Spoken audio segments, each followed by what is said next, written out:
Mr. Speaker, seemingly insignificant everyday moments can change our lives. There was a moment that changed the direction of my life. One Sunday afternoon, my 12-year-old son and his friends were chatting to me about climate change. And trying hard not to be alarmist, I said that it was something they were likely going to have to deal with. One beautiful boy with a flash in his eyes turned to me and heartily said, "Yes, because you adults have failed us." No malice, just a simple statement of fact. I had to agree with him. Fast forward 3 years, after promising myself to do whatever I could to not leave it to our children to clean up our mess, I'd gone from being a GP to an MP. But that's a story for another day. As parents, we strive to give our children the best possible lives, safe, prosperous, happy and healthy lives. But young people today are going to be the first generation in modern history to be worse off than their parents.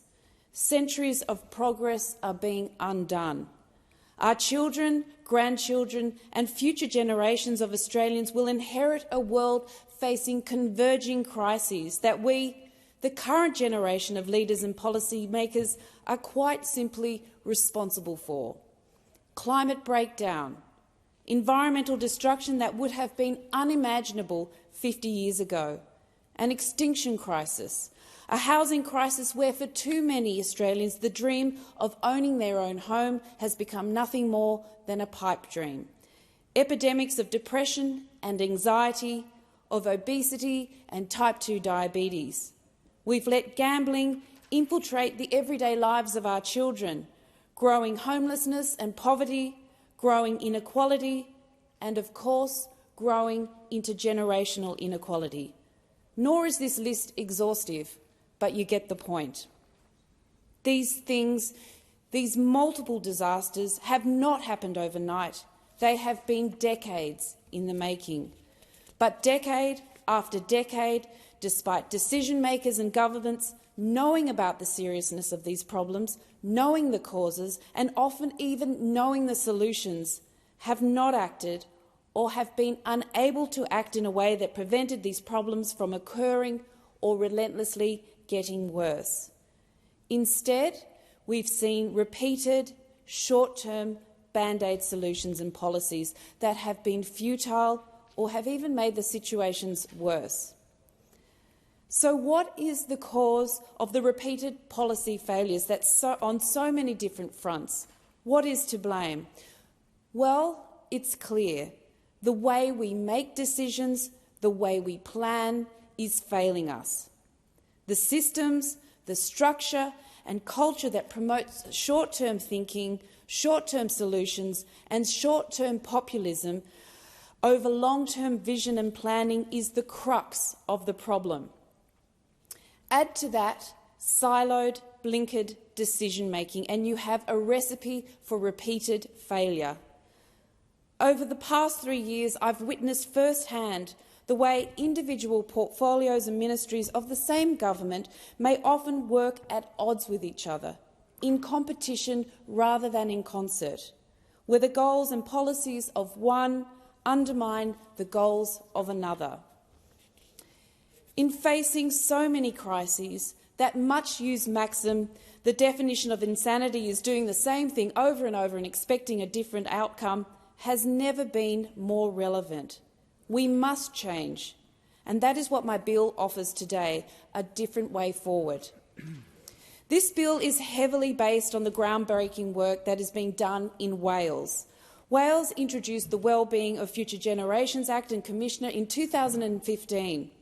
The very first step there was to develop a vision for the future of Wales, to hold a national conversation to establish what type of Wales they wanted to hand down to their children and future generations.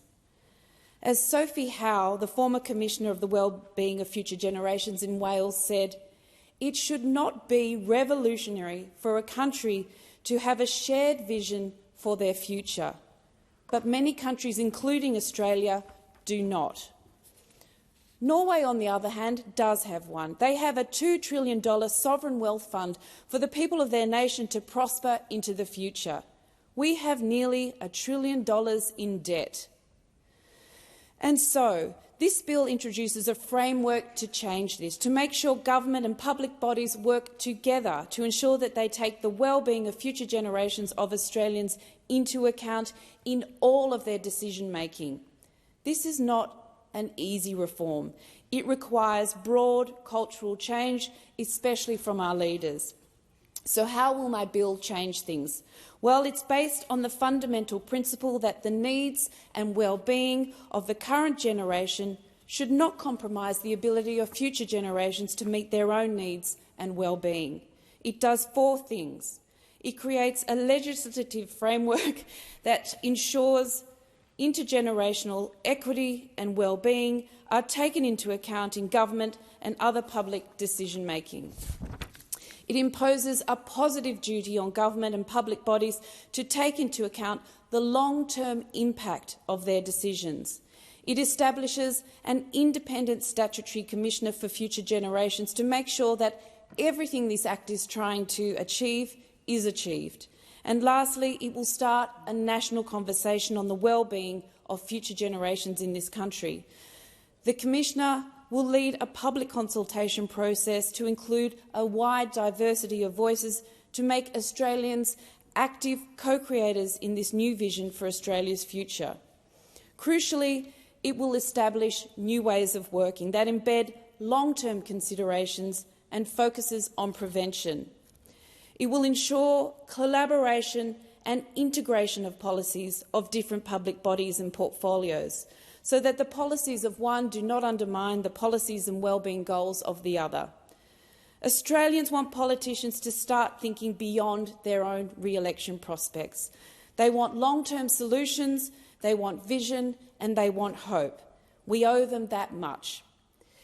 I'd like to take this moment to thank the many partners who have joined me to make this bill possible, particularly Taylor Hawkins, who has made this process truly inclusive. I thank you so much. I would like to cede the rest of my speaking time to the member of Bass. Thank you.